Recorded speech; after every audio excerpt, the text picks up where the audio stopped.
What's good, peeps? Thanks as always for passing by the channel. Much appreciated. Hit that subscribe button if you guys are new. If you're a returning subscriber, you guys know what to do. Like, share, leave a comment, get involved, the usual. James Green in the building, people. Now, you might recognize the face. We started together at Sky Sports, which is a bit random. Yeah, no, it is random, isn't it? We both went for the Sky Sports presenter gig. We did. We both didn't get it either.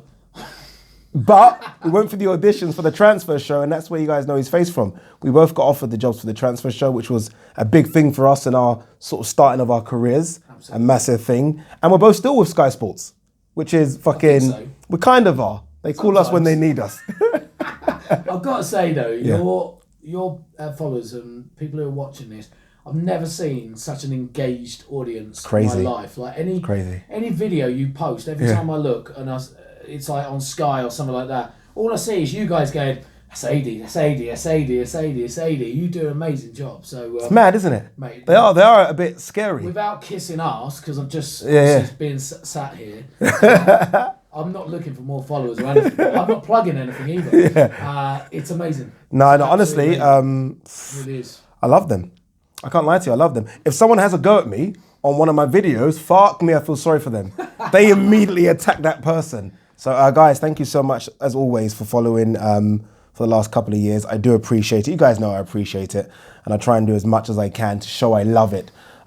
James, fuck me, where should we start? There's only one place to start. Where do you want to start? Because we've had a week as well. We've both been involved a little bit this week as well. Right, I want to start by asking, because every time I see your videos, you're obviously asking questions and you're talking to your audience a little bit as well. But maybe I should ask you some questions. Here we go. Here we go. I forgot he is the interviewer. Guys, you might recognize the voice, by the way. James interviewed Eddie Hearn 3 days ago or 2 days ago? On Monday morning. On Monday morning. So the last Eddie Hearn interview, or the latest, Eddie Hearn interview with Sky Sports, it's this man.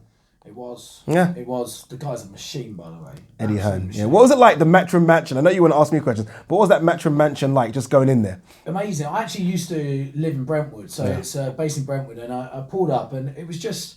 It's just like a house. Yeah, that's what it is, isn't it? It's a massive fucking house, though. When you think of that was a house, that's not your normal 2-bedroom flat. You know what I mean? No. It's massive. It's huge. It's absolutely huge. And it was... I was just excited, mate. There's just this buzz. Obviously, boxing now after the weekend has just gone rum. Yeah. And to be there to see Eddie Hearn, he pulled up in his Bentley. And I was like, my God, like there he is. Wow. Oh, jeez. And he walks in, but he just straight away, before he even started or sat down or anything like that, he straight away just sat there and started talking about the night, started talking about the boxing. He just loves boxing, doesn't he? That's what it is. He loves what he does. He's so invested in what he does. It is just his life, and it consumes him. And honestly, I was just like taken back by just the energy of the guy who seems to be here, there, and everywhere. It's funny because when you look at his dad, and I know you said you spoke to his dad, he's just a smaller reflection of that. His dad has exactly that same energy. So you can see where he just gets it from. It's just like, literally, the apple doesn't drop too far from the tree, as they say, I mean, his dad is one of the nicest guys I think I've ever met. I mean, really, isn't he? Yeah. He was so nice to me. I just couldn't believe it. We were just like having a little chat, and he's what is he? He's got to be 70. I'm gonna say he could be touching 80 soon. Yeah. And he's like, here at Matchroom we've got all right. Sorry, I'm trying to put it on. Was that your Essex voice? I was trying to put on the back. Oh yeah, we've got like 650 events this year. Mad. That's actually crazy, because you forget it's not just the boxing, it's the darts, it's the golf, it's the snooker, the fishing. Is that what it's called? Is it called fishing or angling or whatever? Fishing, it's crazy. And he said it keeps him young. He loves it. Loves it. Anyway, right before going to Eddie Hearn. Yes. Dillian White. Yes. Bear in mind, an interview on Sky Sports Box on YouTube that we've been monitoring ever since. Like we go, oh my God, 500,000, 600,000. It's over 1 million now. How was that? It's crazy. Like, you know, as you're going to these interviews, you're prepared, but you're still shitting yourself. Just because everything's like a trial with Sky Sports, right? You're new at it, you're kind of nervous, you got your questions written down, but at the same time, with these boxers, you don't know where they're going to go. And Dillian White's an erratic character. You don't know, I've got it in my head, the next question, but I'm thinking, this guy could go anywhere. And he kind of did a couple of times go anywhere, and I think that's what's blown the video up. A massive guy, by the way. I mean, you take for granted how big these humans are. Like, Dillian White's not the biggest, he's not Tyson Fury or AJ, but still, he's 6'2", 6'3", and wide. Just a thick set. And he just couldn't stop cracking up about Deontay Wilder losing. He stood, but I felt like, yes, he was cracking up, but deep down inside, he was almost a bit upset. And I asked him that question because I know he's always wanted to fight Deontay Wilder, and he wanted to fight him for the WBC belt. So yes, he was laughing and he's lost, but I know that's the shot he wanted. He wanted to be Mr. Tyson Fury Saturday night, and that's not him. So I feel like these boxers all want the adulation, they all want it, and I think there's a certain level of disappointment that that's not him. He wanted to be the man to kind of knock out Deontay Wilder and stop Deontay Wilder and stop all this talk of the baddest man on the planet. He didn't get the opportunity to do so. I think he's upset. Do you think he sees Deontay Wilder as an easier fight than Tyson Fury as well? Yeah, 100%. I just think a lot of these quote-unquote boxers just look at Deontay Wilder differently than we look at him. We look at him as, oh my God, this guy's so scary and fearful. They look at him and thinking, well, he's only just got a right hand. Which sounds stupid because it's the craziest right hand we've probably ever seen. But I think they look at Tyson Fury and think, my God, 6'9", 19.5 stone, right hand, left hand, can move. And not only that, but will psych you out before the fight. The whole package with Tyson Fury, and we're going to discuss it, it's just a bit crazy. Whereas Deontay Wilder just comes really, and I don't mean to be disrespectful, it's just really a right hand. And that sounds crude describing someone like that, but it's kind of true, right?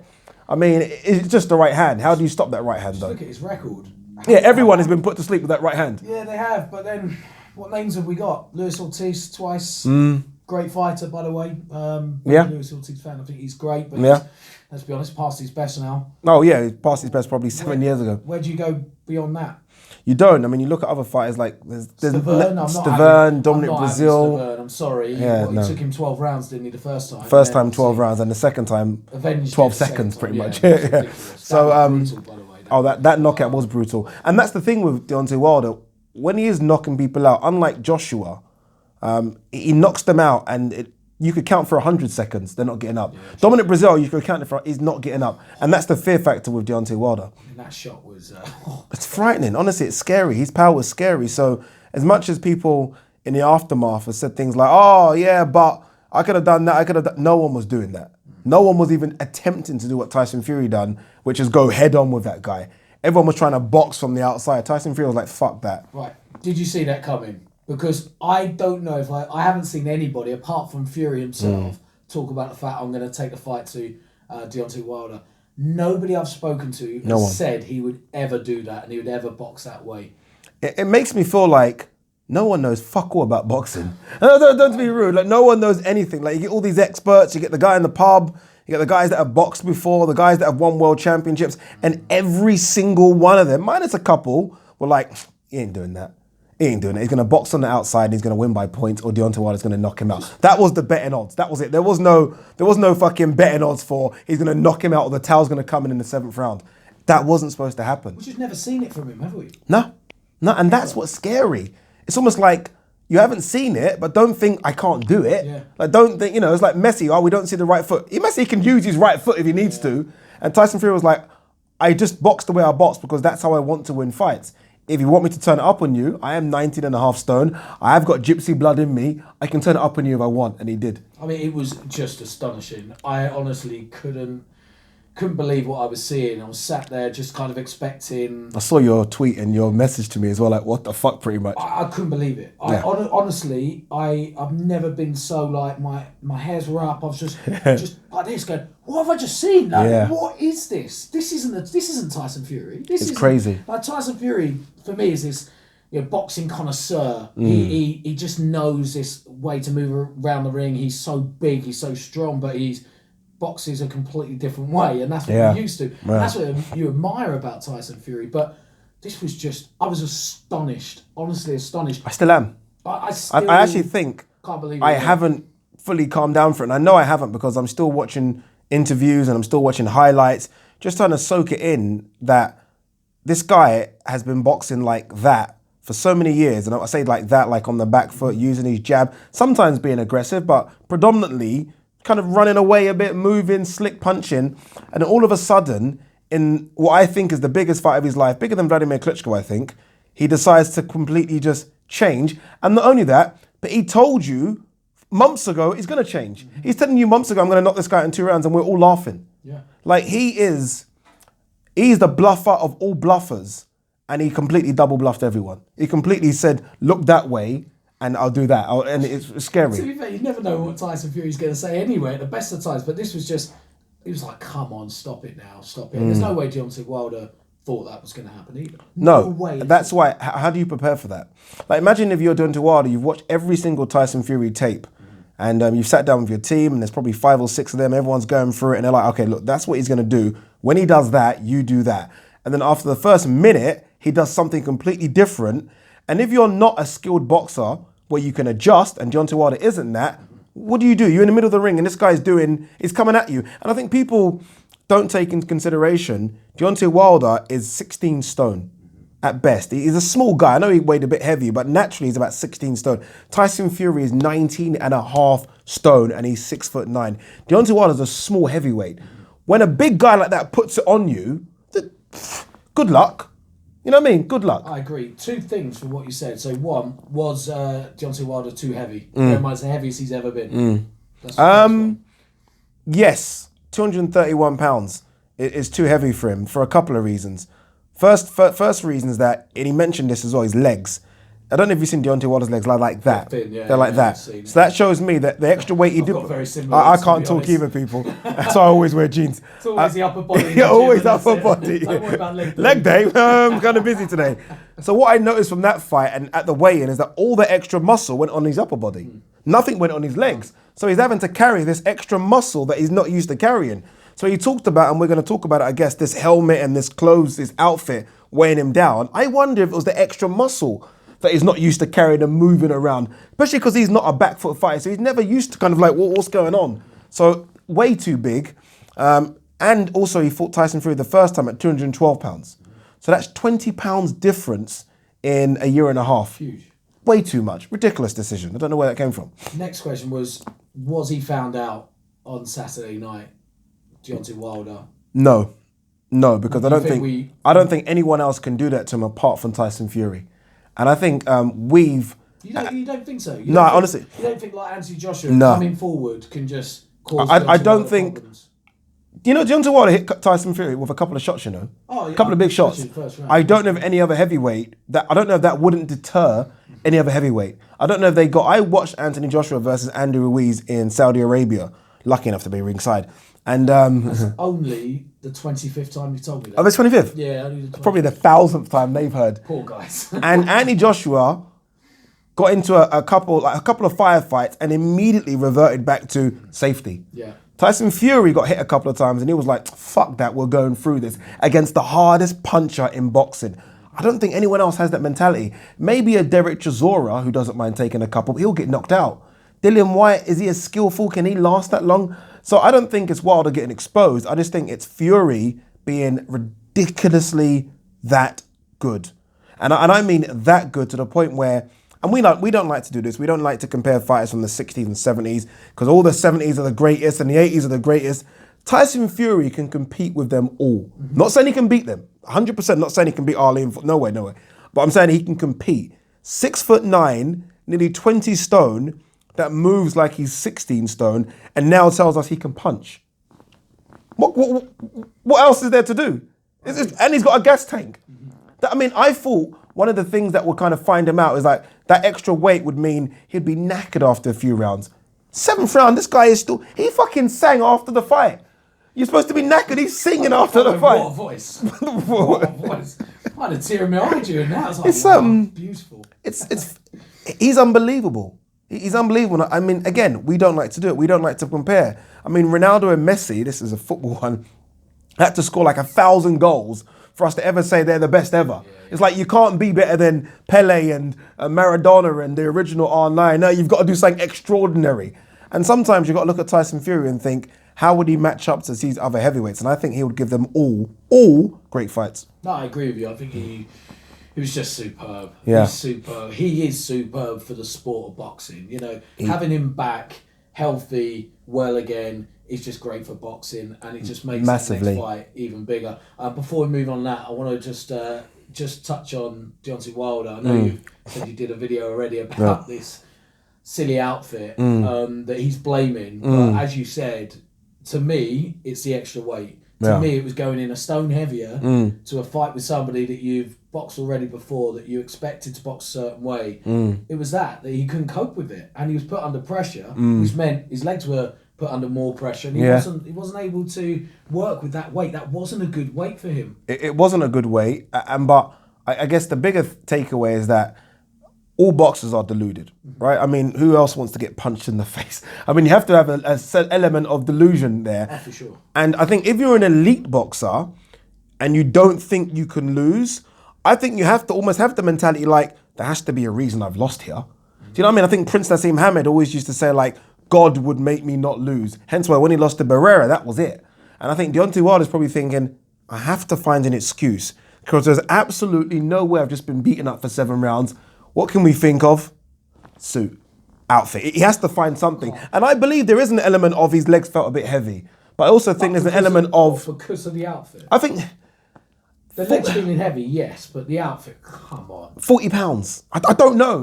His legs are skinny as hell. I don't know. Have it, mate. I've heard some excuses in my time. I've created some excuses in my time. I've done some as well. Not going to school and all this stuff. I mean, but come on. Like, first of all, are you telling me that's the first time you put on the suit? No. Exactly. No, it's not, is it? I just can't have it. It's poor, isn't it? It's shocking. I think it's shocking. I actually think it is going to be the demise of him. I really do. I think it's such a bad excuse. So bad, I think it could be one of the worst I've ever heard. To me, it's the worst PR That's the thing, isn't it? And I think for him to be allowed to come out and use that as an excuse, I think is just a disaster for him. I really think it's a disaster for him. Yeah, I agree. I think it's a case of you take it, you say, look, fair play. It wasn't the greatest camp, but we're going to make adjustments and come back again for the rematch or the trilogy fight, and you leave it as that. Even if in your mindset you think there's a suit issue, you don't even mention it. Whoever told him to say that, it should be sacked. I know he's sacking a few people in his camp right now. That person needs to go because it's shocking. It's shocking. But for him, it must be, we've all spoke about it being an epic night, right? Everyone spoke epic. Oh my God. Imagine for him what it feels like. It's no one thinking about how unepic it is for Deontay Wilder. You always have to sometimes look at the loser here. And he's lost his WBC belt that he's defended like 12 or 10, is it 10 times he's defended that belt. He's lost that mystique, the power thing. Everyone's now sort of second guessing his record. I mean, fuck me, that takes a lot to get over. That takes a lot to get over, especially against someone that you thought was done the first time round. Yeah. Do you know what I mean? And someone that beat you at your game. You're supposed to be the guy that charges and knocks them out, and he done that to you. Mentally, sometimes it's the mental rather than the physical. Mentally, I wonder how he's going to get over that. I don't know how he does, because deep down, let's be honest, we all know who won the first fight. Yes. Oh, we do. Yeah, so 100%. We know who won the first fight. Okay, right, let's do another one anyway. He got convincingly beaten the second fight. I know he's taken the rematch. He's got to, because he's got absolutely nowhere to go. Eddie Hearn said exactly the same on Monday, that he's got nowhere to turn. There's nothing, and absolutely right. He's in his right to take the rematch. Absolutely. You'd be silly not to take the 20 million on the table. 20 million on the table. And it's probably even more, to be honest. Could be more. They'll sell it again. They'll repackage it, and exactly. It'll get a bit spicy again, but he's done. He's done. In my eyes, he's... What do you mean done as in can't beat the other guys? Done. Ooh, it's harsh, James. He's just got nowhere else to go. Yeah. Nowhere else. Where does he turn now? Who does he fight now? He's not the A-side anymore. Yeah. You know, in the past, with constant talks about Joshua fighting him. Oh no, I've got the WBC belt. That's all the big thing, isn't it? Well, he hasn't got the belt anymore. Yeah. Do you think? I think he used to say, what's his tag? One man, one face. He used to say something all the time. That's right. Something along those lines, and that's now completely done. And unlike Joshua losing to Ruiz, like Joshua wasn't beaten up. There was no blood pouring from his mouth. It was just like, oh, what's happened there? Type thing where where Wilder got beaten up. He got beaten. And the worst thing about it is, with Joshua Ruiz, in my head I was thinking, although I was scared for Joshua the second time round, Ruiz ain't Tyson Fury. No, he's Tyson Fury's a completely different kettle of fish. Sure. Do you know what I mean? I mean, it's a different level. It's not a rematch. I get why he's taking it, and I fully understand the economics of it. But, I mean, really, if you care about him, you say, all right, let's take a bit longer out and let's rebuild a bit. One more fight and then go in. Or maybe a couple of more fights against... You can't risk it. Cause, you can't, because right now you're damaged goods. The belts are nowhere near you. And why would anyone want to fight him? Yeah, you offer not much. In terms, it's still a pay packet for the lower guys, But again, guys, yes, why would you risk? I'm talking about like why would you're a white, all those guys? Why are you going to risk rolling the dice with a guy that has no belt? Absolutely. That can punch like a fucking mule. You don't want that. Question for you now. It is look, a lot of talk about Fury in the art, and I feel like we do have microwave memories. Mm-hmm. It's only about now. Fury's now the greatest boxer in the history of the sport. But he's the greatest person. The greatest person. All of a sudden, it's like, oh God, Fury. Which I might. I might question that as well. To be fair, even though he's a great guy, is he though a bigger star now than AJ? AJ's always been the biggest star in boxing, right? The guy that sells out Wembley, the guy that sells out Cardiff, the guy that will definitely sell out Tottenham against Pulev. Do we have a bit of a competition now as to who the biggest star is in the heavyweight division anyway? Because Canelo's, I guess, still there. But, yeah. In my eyes, no. AJ is still the biggest star. Yeah. But the gap is closing. The gap's closed massively. Yeah. Don't get me wrong, the gap is closed. That performance was truly epic. It was unbelievable. But you still can't say that Tyson Fury is a bigger star than AJ. AJ has done things I don't know if we'll ever see in boxing with regards filling up the stadiums, performances over. Do you not think Fury could do that now? Do you not think Fury could come over here now and do a stadium? Now he could, yeah. Now he could. I don't think he could have done before. No. I don't think the way he fought Wilder in the first fight. Let's be honest about that first fight with Deontay Wilder. It wasn't the most exciting fight. The 12th round was epic and it was unbelievable. But apart from that, it wasn't really that exciting. That on Saturday night was different level. So that's raised the bar and raised the roof. So yeah, I believe he's now getting up there, but I don't think anybody can say he's a bigger I will tell you this though, to try and counter that. I'm hearing that, and I don't know if these figures are correct, we'll wait and see, that the fight done 2 million pay-per-view buys in America. Remember that, and they were predicting 2 million. They were predicting 2 million as well. 2 million at $100 a pop. That's huge. Remember, the UK ones are 24, 19 quid, whatever. That's 200 million generated. And ticket sales, it was the biggest ever heavyweight fight in Las Vegas history. Wow. That's Tyson Fury now. It's massive, yeah, it's great. WWE as well. Remember that little stint on that? I just feel like... This was, by the way, incredibly smart PR. We're talking about not smart PR with Wilder and the, come on, the jacket or whatever massive. It was, but that was it's so massive. Smart. This WWE stuff was massive. I just feel like, I don't know, I feel like Joshua has more casual fans. So those that kind of step in and out of boxing, right? I'm a bit of a casual. Ladies love Joshua. We know that, right? I think Tyson Fury has more boxing fans.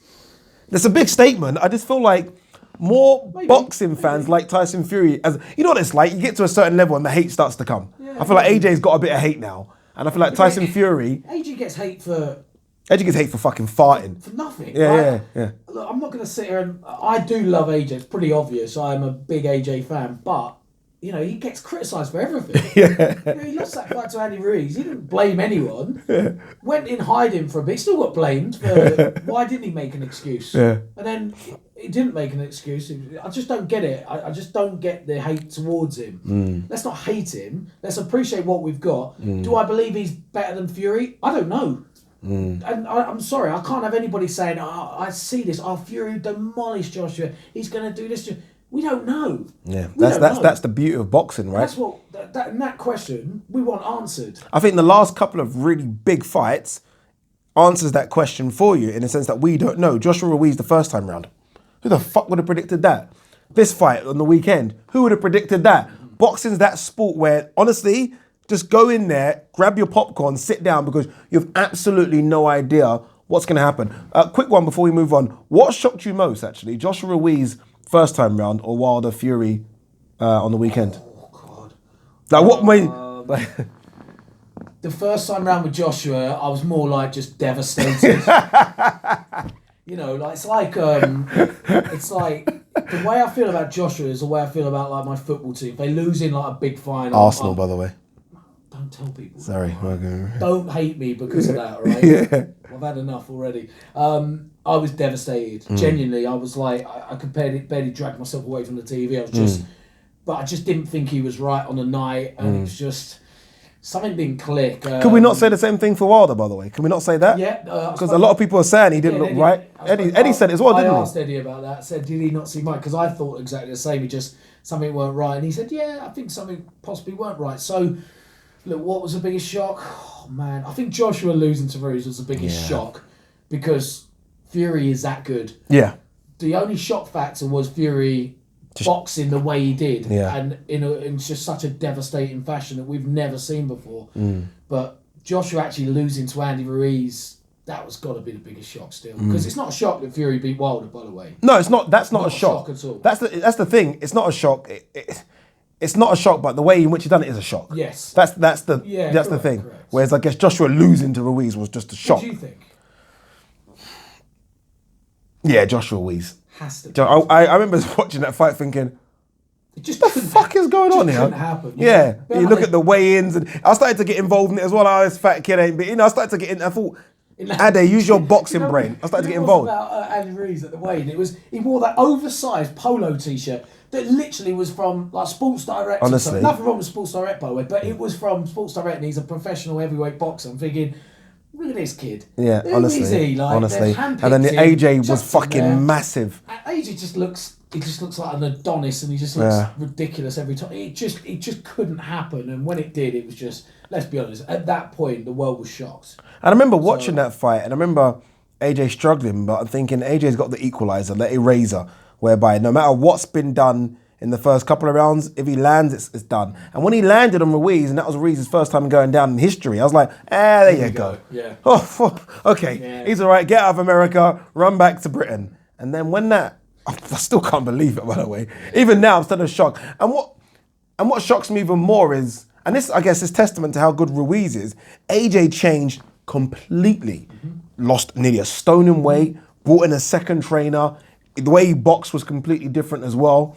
And that's testament to how good Ruiz is. And I think that result doesn't get enough credit. So AJ changed his style to get a performance, to get a win. Fury changed his style to get a performance, to get a win. They've both done it.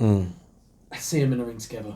I can't wait, honestly. I don't know if it's going to happen. It will happen. Do you really think? Honestly, from, again, speaking to Eddie on Monday, it will happen. Did you speak to Eddie on Monday? I haven't told you yet. I haven't told you guys yet. I did speak to him. And he just said he's already started conversations with Top Rank and ESPN.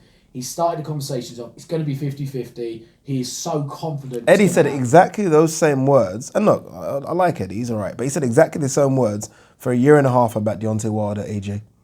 It's like, it's going to happen. I've spoken. I've made him an offer. I've spoken. I think this is different. I think Fury's completely different to Deontay Wilder. I think Fury wants that fight so much as well. Battle of Britain. There's a mutual respect there between the two of them. It will happen. It will happen, but it won't happen till... Oh, it's so hard, isn't it? Because someone else I feel so sorry for in this, and I'm going to ask you, Dillian White. But because he's been obviously promised February by Richard Sullivan. But obviously the Wilder rematch's probably going to happen. Realistically, what we're talking... July. Wilder needs surgery, definitely needs time to recover. That's the thing for Wilder as well. Let's not forget, he fought November 23rd against Ortiz. That was a quick turnaround. February. That's a quick turnaround, especially for heavyweights. They don't do that 2-3 months. They don't really do that. Heavyweights normally 6-7 months. Issues with the cuts against Otto Violence. Well, that was September, wasn't it? Yeah, but he really... Well, those bad cuts though, plastic surgery as well. Yeah. So I think both of them might think they want a bit of time out. If I'm honest, that's a tough fight. I mean, people look like, okay, Fury had no lumps and bruises. Tough fucking fight. Regardless, so I think both of them might want. So they're probably not going to get in the ring until July, August. July would be the absolute earliest. So they could be a December showdown. I would love it if it's this year. Yeah. I would love it so much that fight happens in, say, July. You've got AJ Pulev in May, June. I think he said June, didn't he? Yeah, June 23rd. I think he said. That's right. And then the big fight at the end. I mean, look, let's be honest. That would make 2020. You know, the problem is about people like Eddie Hearn, and when he says things like that, and be nice to him, right? He's a friend of mine. Sorry, dude. It's true. And Sky Sports people have got to be careful. We work for Sky, you know what I mean? I'm a Matchroom fanboy. I think the problem the problem is that they almost act like everything is guaranteed. I mean, Joshua got beat by Ruiz. And Joshua was supposed to fight Wilder, and he got beat by Ruiz, and that ended everything. Sometimes, like, we're in a position right now where both of those guys have all the belts. Yeah. Make the fucking fight. Whatever you've got to do, pay Deontay Wilder 100, make the fucking fight. They're always wait. They've done the same thing with Mayweather Pac-Man. Yeah. And we got it 5 years later, and I was like, fucking Mayweather was like 40 or whatever he was. Pac-Man was like 30. It's like, Can we just make these fights when there's like now? Strike while the iron is hot. But we wait and assume like, okay, if Joshua beats Pulev, what if Pulev knocks him out? Might do. This is it. Then it's done. That's it. It's done again. Do you know what I mean? And I hate that. I just feel like with boxing, there's too many moving parts. You can't do anything now. Now that Wilder's got that rematch, Wilder's not. If they try and pay him off, Wilder's not going to. Al Heyman behind ain't taking it. He's not going to take it. He's not taking it. I don't blame him either. I don't blame him. No, why should he as well? Yeah. So no, I don't see that happening. But yeah, I mean that's boxing, isn't it? We don't know what's going to happen. And now because of what happened with Andy Ruiz, you do sit there and go, God, Joshua Pulev. That's not. Joshua scares me now. Joshua scares me. Like, that's what I love about watching it because it's that scary. It's quite scary. I want Joshua to turn into destructive Joshua again. Like, just knock everyone out, please. This boxer Joshua. I'm like, you want it. I want it because we're fanboys, really. But boxing as a whole loves the vulnerable side of Joshua. You love watching it, going, oh God, he might go. He might go. Oh my God, he's been cool because we know he hasn't got the best chin. So I love that. It's funny we say that, yeah, and I was saying this to someone else. I think I've said it before to people. Tyson Fury has been knocked down more than Joshua. Like, Steve Cunningham's knocked him down. He got knocked down early in his career as well. Deontay Wilder's knocked him down a couple of times. Tyson Fury's been hurt in fights more than Joshua. But you don't ever think of Tyson Fury for some reason having a bad chin. But Joshua's been down. Ruiz was 3 times, wasn't it? Hold on a minute. How many times did you go to Ruiz was 3 and Vladimir Klitschko 1. Was it 4? Was it 4 against Ruiz? No way. I think it was. Fucking hell. Was it 4? I think it was 4. I could be wrong, by the way. If I am wrong, I think it's equal between Fury and Joshua. Yeah. But I never in my head for some reason think of Fury having a bad chin. Like, it's never labelled at him. No one ever talks about that vulnerability with him. It's almost like it's just... But Joshua's got this weird vulnerability. Most people can't hit Tyson. Maybe that's what it is, yeah. Maybe that's what it is. Dylan White, let's move on. Monday, he seemed in good spirits. How is he? What's his position now? Because over 800 days mandatory for the WBC, I've got to feel sorry for him a little bit. I do, and I don't, if I'm honest with you. Okay, or not. Yeah. It probably is, actually. Well, I hope he is. Your new mate now. Don't know about that. I don't, and the reason, and look, I've got to play devil's advocate sometimes, and I think that's why people respect the channel. There was a situation last year before AJ was due to take on Jarrell Miller, where there was clearly an offer on the table for Dillian White to fight AJ at Wembley Stadium, 4 belts. He wasn't happy about something in the rematch clause. There was an opportunity. So when we hear Dillian White say, I've been waiting for my title shot, there was a title shot. In fact, there wasn't just a title shot, there was 4 title shots. You had that opportunity. And then some people also going to say, why are you only doing stuff for the WBC? You could have pushed for the WBA, WBO, IBF rankings, put yourself higher up in those positions. Like, why the love to the WBC so much? But that was Dillian White's choice. He had this dream, and he's got this dream that he wanted to be WBC champion. He didn't want to be IBF champion. He didn't want to be WBA, WBO. He wanted to be WBC champion, and that's his dream. And you can't blame him. Everyone has dreams. You can't blame him. But for me, it's also been in the biggest fights. We always talk about Wembley Stadium, AJ. I feel, and look, I'm not Dillian White. I just feel like AJ Wembley Stadium. I'm not Dillian White. No, shocker. No, it's because some people, because of my size, as you can see from the guns, think I am. I've seen on your Instagram you go to the gym all the time, or is it just an old video? Old videos that I kind of edit, Photoshop, and just make my legs look bigger. As you can see, they're not the biggest. I think fighting AJ at Wembley Stadium, 90,000 people, for 4 belts, and the chance at the time to fight an unbeaten AJ, and let's not forget a rematch of the fight that happened 3 years ago, is bigger, I think, than Deontay Wilder at the time in America. That's what I think. In saying all that, let me stick up for him now a bit. It's fucking ridiculous.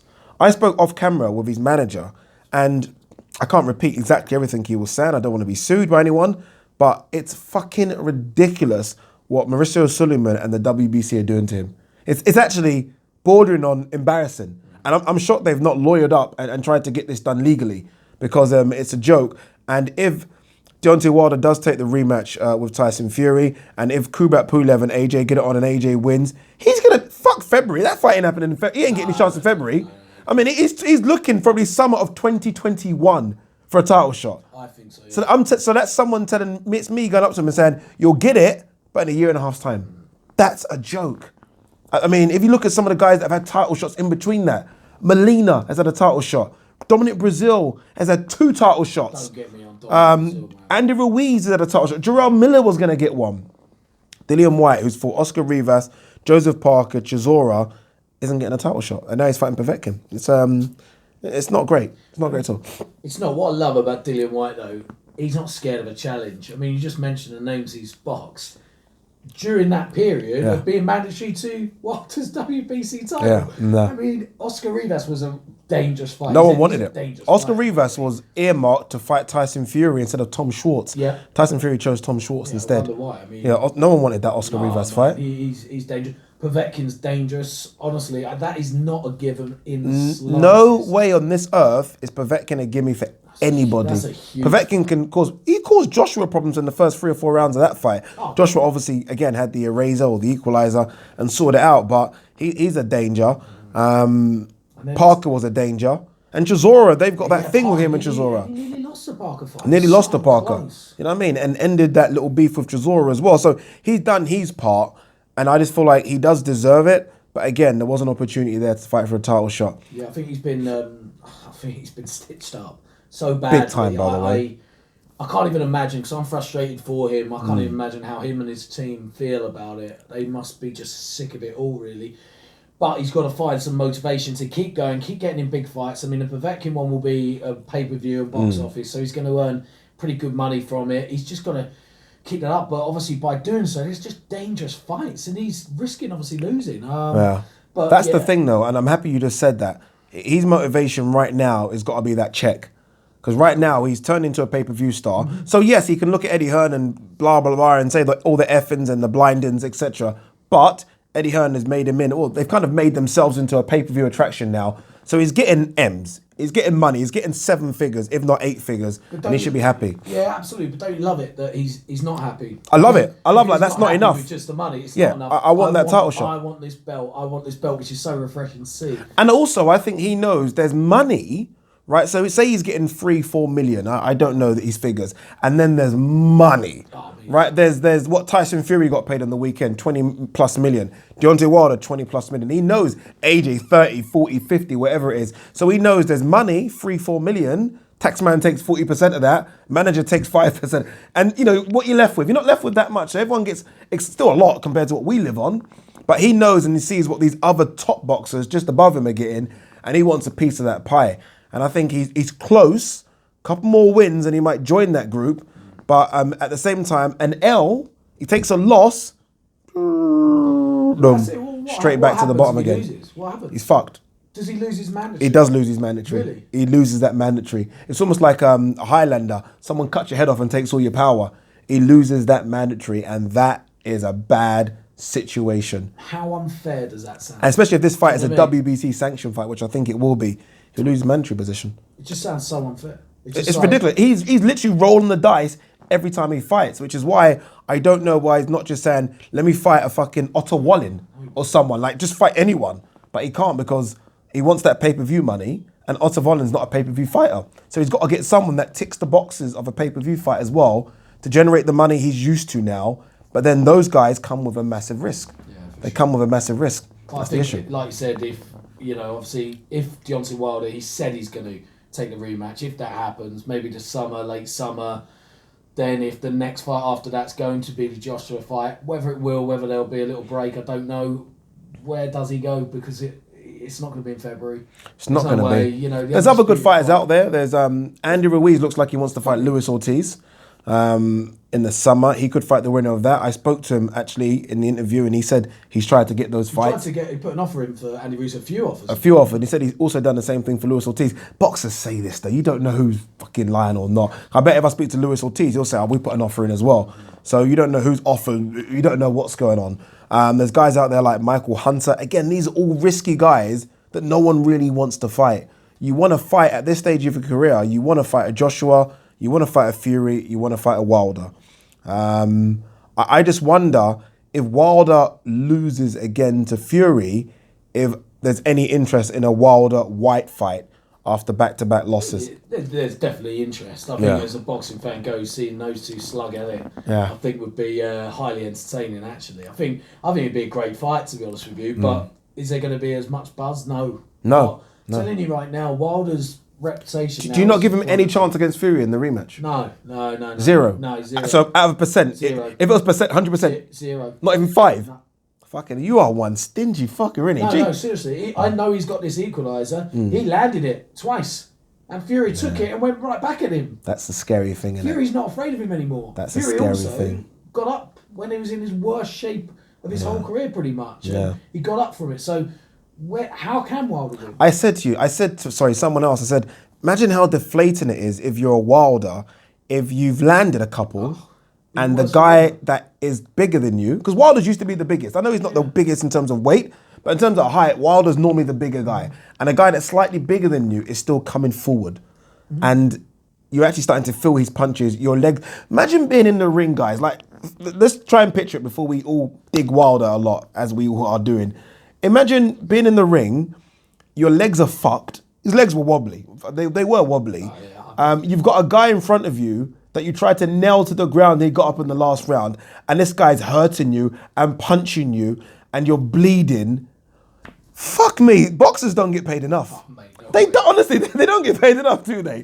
When people say, they get paid a silly amount of money, I was like, mate, would you really go in there with those people? It's crazy. Who cares how much they're paying? You are risking brain damage every time you get in there, and you've got a guy that's 3 stone heavier than you.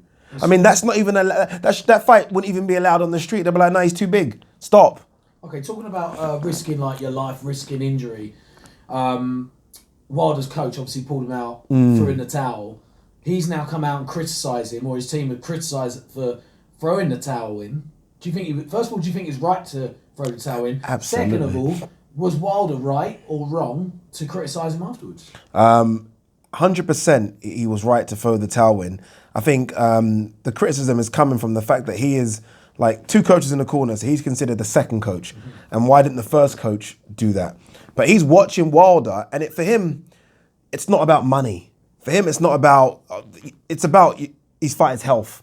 He's been with Wilder for a number of years, and you almost build a bondship out of the ring, not just from what goes on in the ring. Forget all the bravado. You go to their house, you chill with their family, you see their wife, you see their kids. They probably come round to barbecues. You have a drink with them. It's a bond now. So you're seeing that person getting beaten up. You're like, fuck, I'm saving him. This isn't about ego and about managers being pissed off, and I'm going to save you. And he did save him. And he saved him, because that would have been a sustained beating, and then who knows what, right? He's got Wilder's wife around him, crying, screaming. I'm saving you for another day. He's got 45 kids to look after. You know what I mean? What? Wilder. Well, pretty much got 12 kids. Oh, has he got 12? Is it that many? Jesus, okay, cool. It's like, maybe not 45. Yeah. That's why I look like, what? He's got a lot of kids. No, he's got a lot of kids, and you got to think of their health. I mean, boxing is a short career. Wilder's 34. At best, he's probably got 2 or 3 good years left. Maybe, I say good years, maybe a year, good year. And then it's a case of living your best life after that. We've seen so many boxers, I've interviewed boxers, and they clearly are not the same as I interviewed them a couple of years ago. Everything starts to deteriorate, and it just isn't fucking worth it. Not for the joy of us fans. It's just not worth it. Get your money and go home and look after your wife and kids, and that's it. And that's the most important. Wilder's criticised him because, again, Wilder's looking for excuses. I think even Wilder will come to his senses in a few days, a few weeks, and realise that, you know what? He made the right decision. I hope so. I think ego is just in the way right now, where it's like, you know what? Fuck you, you fucked this up, and blah, blah, blah. I think he'll look at it and think, thank you. But for now, again, it's just embarrassment, isn't it? Yeah. That's all it is, it's embarrassment. I think so. Millions are watching you get beaten up, and it's embarrassing. I hope in a couple of weeks' time he comes out and retracts all his comments and says, you know what, like, I was wrong. He did the right thing. He was looking after my health. I've watched the fight back a few times. Yeah, I can understand why they thought I was in trouble. I wasn't. By all means, he can say he wasn't. Yeah. We don't know how he was feeling at the time, but all we see is what he looked like, and he looked like he was in trouble. But I hope he retracts his comments, says sorry, apologises to his trainer, doesn't blame the bloody suit again. I can't have that, mate. I can't, honestly. It does my head in. I moan when I put a heavy coat on walking up and down the stairs, but I'm not a professional boxer. That you're not. Excuse me. But yeah, it's... What I will say, though, on that subject about the towel being thrown in, Wilder's always... He said this in jest, I don't know, but I always feel like there's two Wilders. The Wilder that's at home chilling and the Wilder that turns into Deontay Wilder, the bronze bomber. Yeah. And he's always said, I want a body on my record. He's always said, I'm willing to die in the ring. And as stupid as it sounds, and it does sound ridiculous, some boxers are like that. Do not throw that fucking towel in. There's a UFC guy called Israel Adesanya, and he fought a guy called Kevin Gastelum. And in the 5th round, it's epic. Go and find it, guys. The clip's everywhere. The corner looks at him, and so the camera's facing him, and his face is all busted up, and he says to himself, but he mouths it, I'm willing to die right now. And it sends shivers down like he actually says, I'm willing to die. And he's not saying it to Kevin Gastelum. He's not saying it for the crowd to pick up. He's actually telling himself, like, let's go. I'm willing to fucking die right now. Some of these boxers have that mindset where it's kill or be killed. And that's awful because it takes the sport element away from it. But that's what boxing is. It's a brutal sport. These guys do not want that towel thrown in. There was a fight before Wilder's fight. I think his trainer said this in the post-fight. And the fight was stopped. Someone threw the towel in. And Wilder said to his coach, don't you dare even think about doing that for me. They don't want it. Tyson Fury is the same. Don't you dare think of throwing a towel in. So you can understand the anger, like, don't. And with Wilder, you also understand because he has that right hand. So he could be like losing the fight for nearly all of the fight. Really. Like, let's do it, and then boom. So that's probably why. But I think it saved him. Fingers crossed he looks at it as a positive rather than a negative. And again, I just think it's ego and embarrassment right now. That's all it is. I think his coaches got to look at it and go, we haven't seen this before. But he hasn't lost as a professional. So we haven't seen it. We haven't seen him get absolutely battered like that. That's interesting, by the way. What they've seen. That's a very interesting thing. They don't know. Yes, they're experienced coaches, but it must be weird seeing something never happen and it's happening in front of your eyes and you're like, how do we do this? You've only got a minute to give instructions in the corner. What are you supposed to say or do? What are you supposed to do? What an awful decision to make. Yeah. But you're saving his life. You're saving his life. And let's be honest, let's watch it and break it down. You look at how Deontay Wilder was, how he was looking. He wasn't steady on his feet. He was all over the place, quite frankly. He wasn't really throwing any shots. And when he did try and throw a big right hand, it weren't a big right hand. It was actually more like that. Yeah, it was a couple of times. It wasn't going to affect Tyson Fury at all. And it was a new Tyson Fury. It was, and he had the bleeding from the ear, which... So his equilibrium, they said, wasn't fucked up. To be fair, it was like Joshua Ruiz. He got his hit legs in that gone. same shot, and his legs never recovered. And that equilibrium, when the bleeding from the ear, it wasn't obviously as serious as they thought it was, but they don't know that at that time. You know what I mean? And I think us mere mortals at home that have never boxed before, they honestly don't understand. Like when people keep talking about equilibrium, and I don't think they understand, like literally your legs will feel like jelly and there's nothing you can do. I've done a bit of sparring back and I've been hit with a head guard on and thought, what the fuck? Where your legs just feel like, what's going on here? So it's a real thing. His legs were gone. But I don't know if he can make enough adjustments in the rematch to even make it worthwhile. But again, let's wait and see because this is Deontay Wilder. This is the right hand from God. Absolutely. Who's the best heavyweight in the world right now? Tyson Fury. That's a question for you guys as well. Tyson Fury. With a gap. And I said this 100 times before that fight. I've always done my 1, 2, 3, and I'm a big Joshua fan. Obviously, there's the Nigerian thing, whatever. All they're leading to, I've spoken to him many times. But I've got to be very honest. I wouldn't be lying to you guys. I've said if they were to fight, I'd always favour Tyson Fury.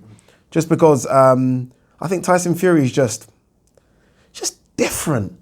I mean, he went to Germany and beat Vladimir Klitschko, hadn't been beaten for 10 years or so. So many defences, went there and embarrassed him, put his hands behind his back.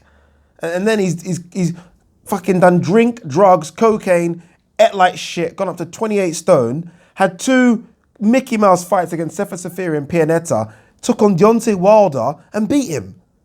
Got it a draw, whatever. And not forgetting before that, drove 120 miles an hour, approaching a bridge, ready to go off it. Dude, he is a special talent. I feel like Joshua is a very good boxer, more of an athlete, right? So we look at his physique and we, for some reason, we judge it based on his physique, right? If they're both to take their tops off on the street, you definitely think Joshua's going to win a fight. That's not boxing. Boxing's about skill and movement and determination and will, and Joshua has those things, but I just think Tyson Fury has those more.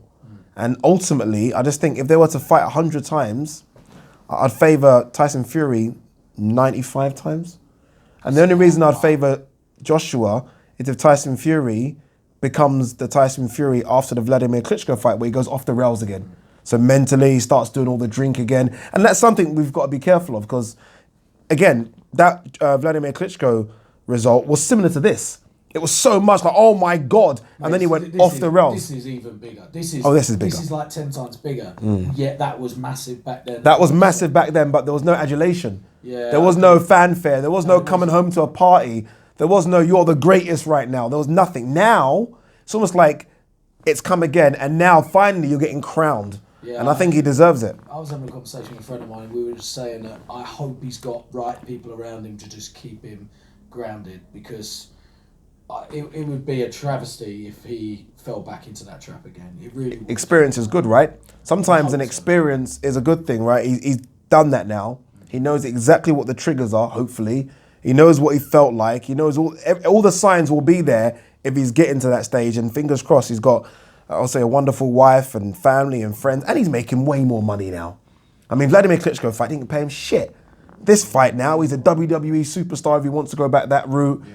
He's a man in demand now. After that fight, there was no Joshua around. I'm trying to think who were even the fighters that he was going to fight. There's supposed to be a Vladimir Klitschko rematch.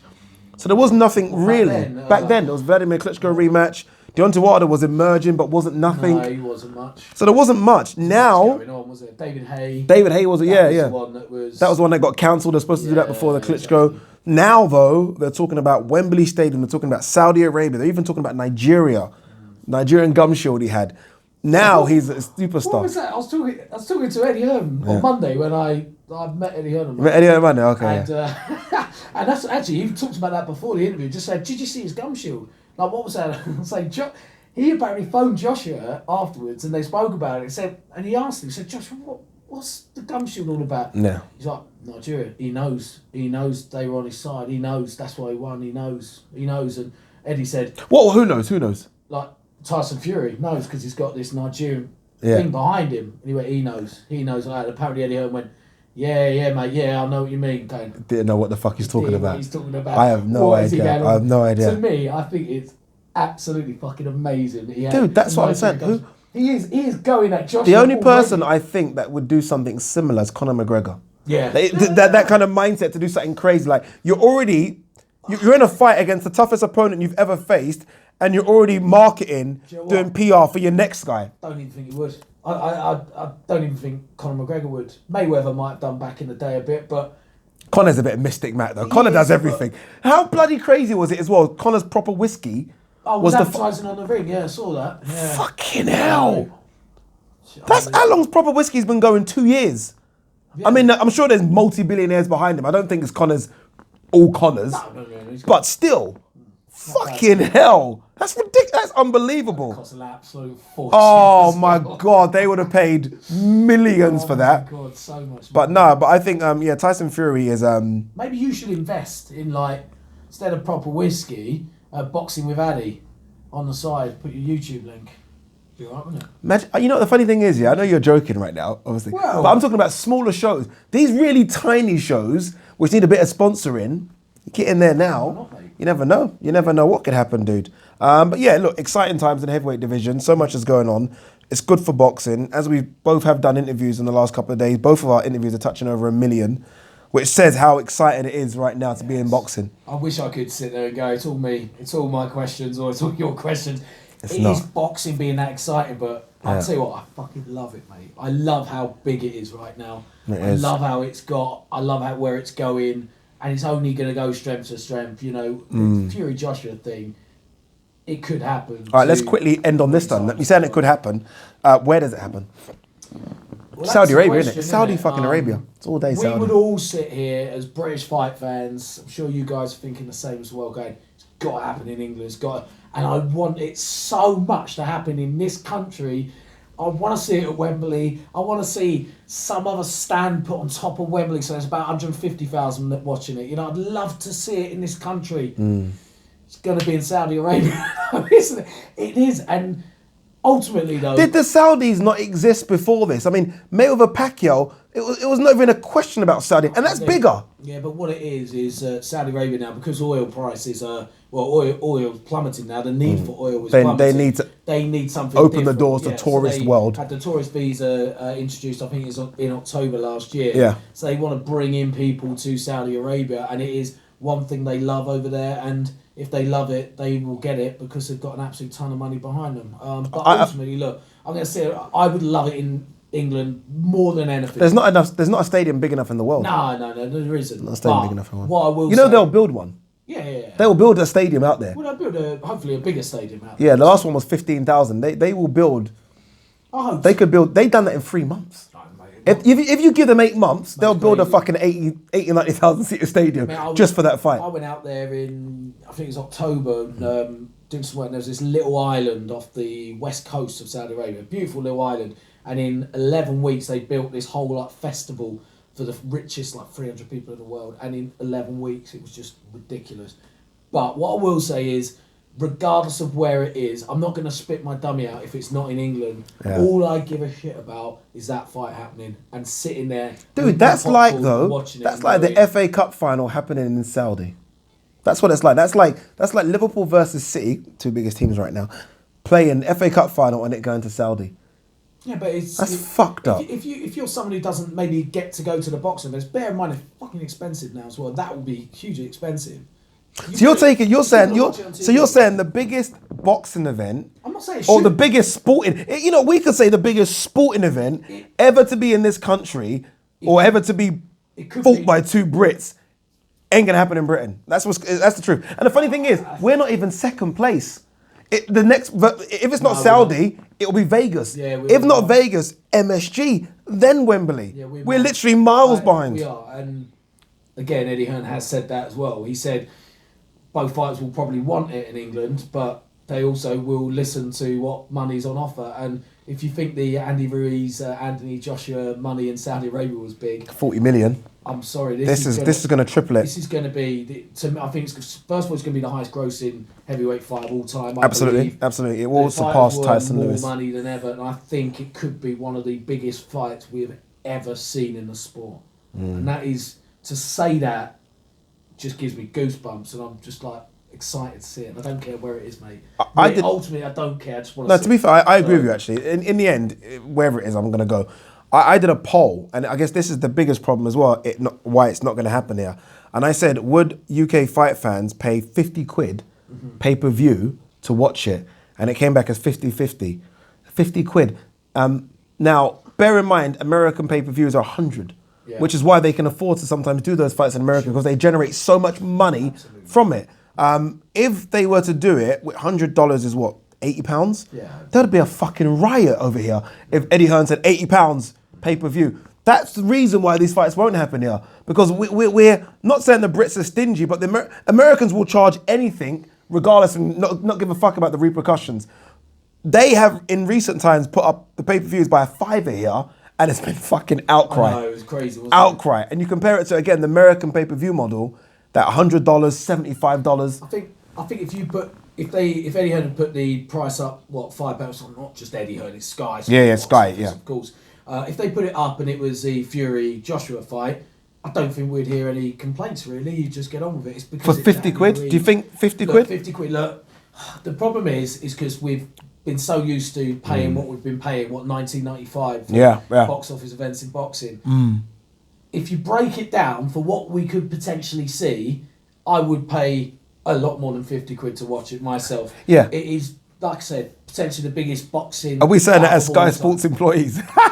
That's what they're going to think. People at home are going to think they both work for Sky Sports. They're saying this. I'm not. No. Nothing to do with that at all. I'm with you. Let's break it down. What are we watching? I would pay 100 quid out of my own pocket to watch Joshua versus Fury. If Eddie came to me and said, Ade, 100 quid to what? Take it now. Go to my bank account and get the money out. Go up, mate. Yeah, go. How much? 50? 150. I'm not joking. I'm all over it. I would. I'm all over that fight. I would. But we won't accept it as Brits. We're very no, not moving past 20 quid. How dare you? But we'd still pay for it.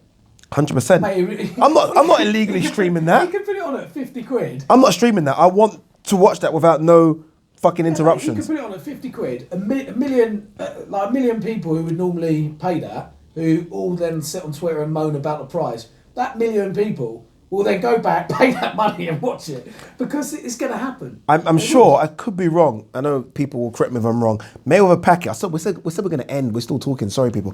Mayweather Pacquiao ringside seats were $300,000. Can you imagine Eddie? Pay that. No, what I'm trying to say though. I haven't got that much. No, of course not. But can you imagine if people found out that Eddie Hearn and it's strange. Maybe I'm comparing Mayweather Pacquiao, two legends, two all-time greats, to Joshua Fury, and that's wrong. But it's still a big fight. Can you imagine if Eddie done ringside seats for 100,000 here? They'd be literally he'll be hanged. And that's the difference. America seems to be able to go crazy, whereas we are very safe. And that's why some of these big fights just won't happen here. Because they generate so much money on the pay-per-view, so much money on the gate receipts, they can afford to pay these fighters. So if Saudi came and said, you know what, 100 million to Joshua, 100 million pot for Joshua and Fury, America would be like, fuck that, we're going to put the gate seats up, we're going to make the pay-per-view 150, that fight ain't going to Saudi. We can't do it over here. We're like, no, 50 quid for floor seats and 100 quid for 300 quid. We're not going crazy. No. That's the issue. No. That's the issue. All right. I'd just love to see it, mate. Honestly, I can't. I can't picture it. I'll be honest with you. Can't picture it. It's gonna happen, mate. Big fights never happen in boxing. It doesn't fucking happen. It's gonna happen. James, you've watched boxing as long as I have. They don't happen. It's all hype, all talk. Mate. It's gonna happen. I'm telling you right now. Yeah, it might happen. Mike Tyson, Lennox Lewis, 10 years too late. We get them. Don't get me wrong. Boxing gives us them. Gennady Golovkin, Canelo, a couple of years too late. We get them. The good thing is with these two, they're not past their peak. They're similar sort of age. And the promoters fucking hate each other. Well, hate each other with a capital H. Which promoter are we talking about? Let's be honest. Yeah, you're right. Because Frank hasn't got much. Yeah, it's Top Rank and MTK. And Top Rank will work with Eddie. They've done it before. Luke Campbell, Loma. They've done it with fights before. So Look, if they go, as long as everybody sticks to 50-50, people don't bullshit around. Is it 50-50? Yeah. It's not 55-45. No, it'll be 50-50. It won't be 49-51. It has to be 50-50. And what you'll find is there'll be a bit of to and fro where maybe Tyson goes, oh, hold on a minute, I'm the A side now, and he'll try and get it. It will be 50-50. As long as they stick with that, it can get done. Sorry, guys. Look, last question, I promise. Do you think Joshua is more happy fighting Fury than he would have been fighting Wilder? Oh, let's break it down. Does he see himself beating Fury more? Does he think Wilder? it's an easier fight? No. I think he sees Wilder as an easy fight. Really? Yeah, I think if you think about how much he just spoke constantly about Wilder, I think he really wanted that. I always feel like being in with a puncher is more scarier. I just don't think he rated I don't think anyone was scared of fighting Mayweather, for example. Mayweather was fantastic. Yeah. But it was almost like they'll be more scared of fighting Pac-Man because you could get fucking killed. Yeah, whereas Mayweather's like, he's just going to outbox me. It's a sparring match. Yeah, but these are the difference. What would you rather? Yeah, but you might get like laid out or something. Yeah. For 12 rounds, you could get absolutely... I'd rather get embarrassed. What would you? I'd rather get embarrassed than let. You think get sparked out? If I'm honest. I don't want to be Dominic Brazil or Stavern. Stavern was through the ropes. I don't want that. Still there. He's still there. That meme's all over the place. Look, I would rather get destroyed for 12 rounds and embarrassed. That's us. We're not boxers. That's true. Anthony Joshua's still a fighter. Yeah, and he doesn't think like we would think. Yeah, absolutely. You're right. You're so right. Who can I beat more easier, Fury or Wilder? He certainly would say Wilder. He knows full well Fury's going to be the toughest fight of his whole career. Absolutely. There's no doubt about it. Absolutely. No, good point. It's a good point. And also, he knows he could knock out Wilder as well. Absolutely. Is he scared of Fury? No. No. He's definitely not scared. No. So let's get this out there. He's not scared to fight him. He'll want to fight him. Yeah. But... We need to hear from Joshua, by the way. Why has he gone fucking radio silent? He was flying back from Nigeria literally Monday, I think. So. I was on Talk Sport and I tried to get him in, as I do. I tried to reach out to him. And Eddie Hearn was like, unfortunately, he's not talking any boxing right now because he's on holiday in Nigeria. And I'm like, what are you fucking telling me? He doesn't have a phone. He can just... You can't. We need to hear from you, Joshua. I need you to say, I want Fury. I don't want Pulev. Radio silent. We'll hear from him. We'll hear from him. You're a bigger fan than I am, I'll tell you now. Mate, we'll hear from him. I love Joshua. All right. Guys, there you go. There's James Green, Adi Oladipo. Thanks as always for tuning in. We tried to give you a lot of different talk there, but it mainly was Wilder, Fury, Joshua, just because they're the names on everyone's lips right now. This was a heavyweight edition. We also talked about Dillian White.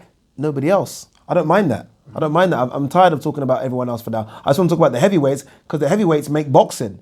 It is true, you know. Very true. It's all about the heavyweights right now, guys. Heavyweight division is buzzing. Let's not forget as well, Daniel Dubois, Joe Joyce, and that's coming up in April. We got Chisora versus Usyk. Well, Eddie Hearn confirmed that.